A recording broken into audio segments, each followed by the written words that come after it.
Cedars Building in Waterloo, a shared space between the United Church and the Reformed Temple Shalom, is celebrating 20 years of unity. The two faiths work together, and to mark the anniversary, they invited members of all faiths. That's the sound of a news report from CTV in Waterloo, Ontario from a few years back. And it shows how a Reformed synagogue, Temple Shalom, shares its building with the Westminster United Church. In fact, more than 25 years ago, the two faith groups had actually agreed to build their place of worship together, and it may well be the only Jewish and United Church house of worship like it in Canada. And from all reports, it's worked out well, but their relationship might become a bit awkward this week. 6 organizations representing Canadian rabbis from coast to coast issued a strong statement condemning the United Church and a new proposal to adopt a much harder line against Israel. The policy takes the church's efforts to acknowledge how it acted as settler-colonials against Indigenous Canadians and then applies that lens to frame its new policy on Israel and the Palestinians, although the report calls it Palestine and Israel. The policy has more welcoming language about supporting people who support BDS and endorses the use of nonviolent resistance in the face of injustice, including boycotting products produced in the West Bank. They also suggest supporting BDS is not anti-Semitic. Plus, the church wants to not recognize the State of Israel as a Jewish state. And it's also discussing whether to use the word apartheid in describing Israel's treatment of Palestinians. Now, it's not the first time in the last dozen years that the United Church's position on Israel has upset Canada's Jewish leaders. And in fact, the mainstream Jewish organizations do not have a relationship, and they broke it off because of it. And that's why CJA and others have now left it up to the rabbis to speak out this time, as the church prepares to bring this new social justice policy for a vote beginning in February. I'd say this does raise the wonderful position we Jews find ourselves in. The extremists on the right view us as a threat to white culture, that we are undermining white supremacy with the replacement theory, that we are the enemy of white power. The extreme left sees us as the epitome of white privilege. So if you wonder why some Jews can't sleep at night, you got your answer. I'm Ellen Besner, and this is what Jewish Canada sounds like for Tuesday, January the 18th, 2022. Welcome to the CJN Daily, sponsored by Metropia.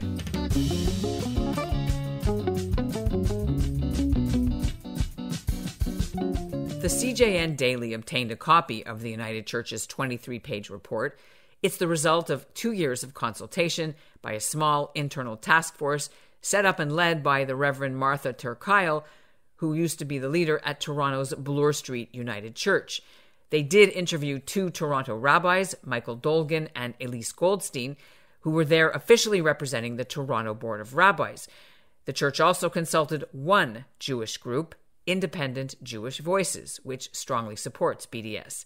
Now, it should be said that Rabbi Goldstein's congregation, the City Shul, rented space at the Bloor Street United Church for the last 3 years, and she vows to continue to dialogue with that church to try to get the report modified, as do the other rabbis.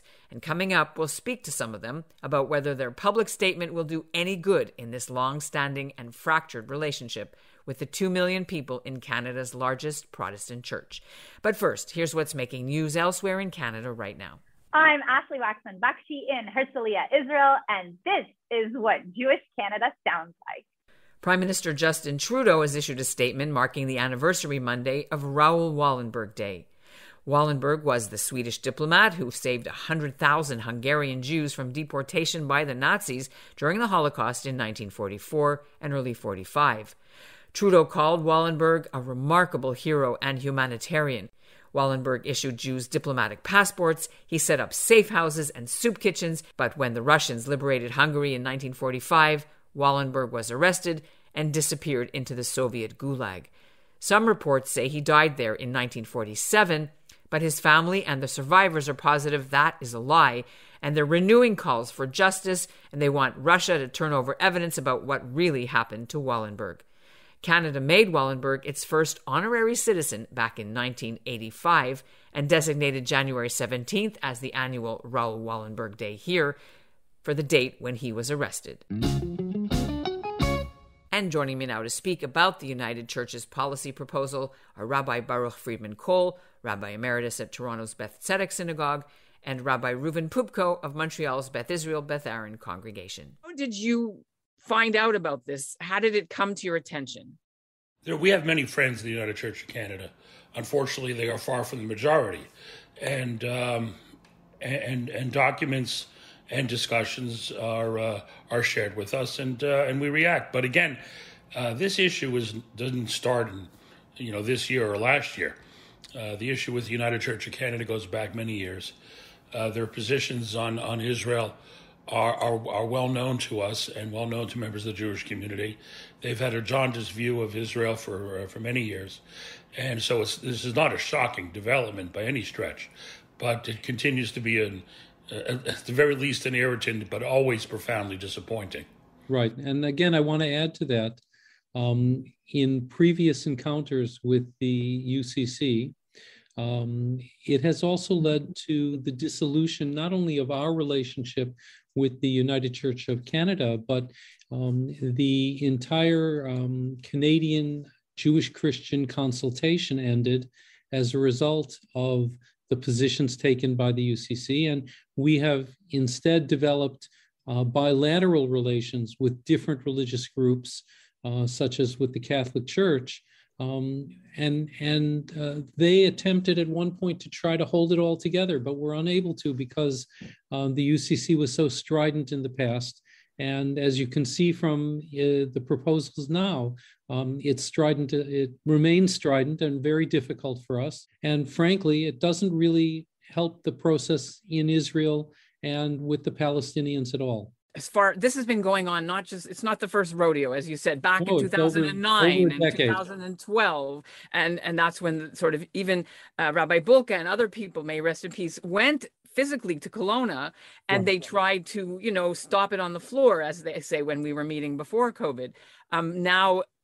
So before we ask specifically what is so appalling to you about this and challenging, is there any, this letter was sent, is that the only thing that you are going to be doing to try to persuade them not to go ahead? We continue to meet with, privately and unofficially with some members of the UCC to try to embolden them to seek change and to try to influence them in a better direction. But again, as Baruch has already said, we have no formal relationship with them anymore because of the steps they've taken. Well, what they have chosen to focus on, and again distort as they focus on it, is really bewildering. I mean, we're living at a time where Christian communities, ancient Christian communities, are on the verge of extinction in other countries like Syria and Iraq. And the Christian community and the Jewish state is in fact growing and flourishing, and yet they choose to fixate on Israel and distort the reality of the state of Israel. And if you're a Christian in the Middle East, the one place you want to be is Israel, and yet they take this view of the Jewish state, which is, it's either driven by delusion or bigotry. Well, they did say, let's unpack specifically some of the problems that you all outlined. They did say in their report that they were asked to do this by their Christian partners in Palestine, that this is where the appeals to move more stridently in a different direction and not in the center came from. What do you know about that? You need to know who your partners are. and for example, Kairos, which is one of their partners, also shares a liberation theology. So it depends on who you're talking to and who your partners are. What is the issue that you found, the rabbinical response to who they asked for advice from, besides the two rabbis who we know from the Toronto area, but some of the groups you found problematic with? You choose your friends. And the UCC has looked to I would call them minority voices within the Jewish community, even marginal voices within the Jewish community, in order to ask them for their opinions. And one of the things we've learned is that that's a cover. That's their attempt to say, you see, we've consulted. that there are Jews who share our opinion. But in reality, when you want to understand if somebody feels oppressed, you ask them. So we, the Jewish community of Canada, as a larger entity, we have representative voices, and our surveys show us that the vast majority of Canadian Jews have a deep concern for Israel and its security and prosperity. That doesn't mean that they're not concerned with the issues for Palestinians. I think that's very important to understand. There is a desire for a better life for Palestinians. But at the same time, the vast majority of Canadian Jews, and certainly through our representative bodies, we do not see the state of Israel as acting in an apartheid way. And I want to just add that one of the challenges here is, despite the UCC saying we're conscious of anti-Semitism and we don't want to feed anti-Semitism, the reality is that this does. And it also reflects poorly on their understanding of Jewish history. Because one of the things we know is that for Jews, the return to Eretz Yisrael was not something that just occurred because of Theodor Herzl, and it didn't just occur post-Holocaust, but rather it was something that was ongoing through many centuries of Jewish life. And frankly, the denigration of that is a form of anti-Semitism. And I'll go further than that. It also undermines the Christian claim itself to history in the Holy Land. So we see ourselves as indigenous, as a people and as a culture to the land of Israel.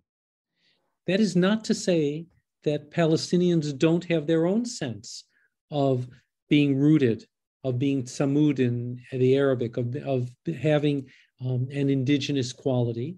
And that's why there has to be a real serious effort at bringing Israel and the Palestinians together into some sort of a dialogue that might have some fruit.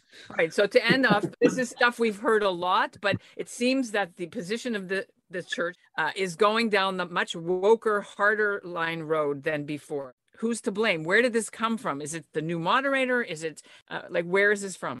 They are where they want to be. They want to be anti-Israel. They want to undermine the position of the Jewish people. This is what they want. And then they embrace the vocabulary and the political point of view. This is their intent. They were not influenced by some nefarious outsider. This is where they want to be. So where do we go with this stuff? Well, I would say, look, a Jew is always hopeful. And I'm always hopeful that there will be, because of our response, enough of the leadership of the UCC that will say, wait a second, let's reconsider this. Let's not jump into this more deeply than they already are, because it's already problematic. I hope that will occur. Let's say it doesn't. Then I think we need to ask, so what are the implications of that? Well, I think that Canada as a government and as a country is strongly committed